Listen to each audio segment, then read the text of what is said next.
तो हुकूमत के इस इक़दाम से लोगों को खुशी मिली है, ताहम मुंतज़मीन की जिम्मेदारियों में इजाफा हुआ है क्योंकि इन्हें तमाम तर एहतियाती तदाबीर को पेश नज़र रखना है और इस बात को यकीनी बनाना है कि मुसल्लियान ज़वाबित पर अमल करें।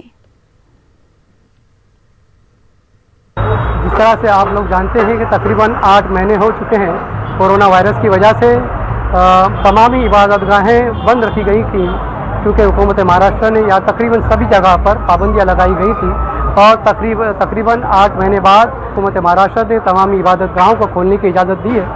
इसलिए हम हुकूमत महाराष्ट्र का तहे दिल से शुक्रिया अदा करते हैं। इंशाअल्लाह तबारक व तआला जो भी हुकूमत ने गाइडलाइंस दी हैं हम उस पर इंशाअल्लाह मुकम्मल अमल करने की कोशिश करेंगे।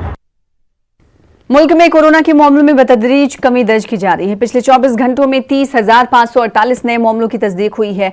वज़ारत सेहत और खानदानी बहबूद के जरिए जारी करदा एदाद-ओ-शुमार के मुताबिक पिछले 24 घंटों में 435 मरीजों की मौत हुई है। इस तरह कोरोना से मरने वालों की मजमूई तादाद 1,30,000 से तजावुज कर गई है। पिछले 24 घंटों में 43,851 मरीज सेहतयाब हुए हैं।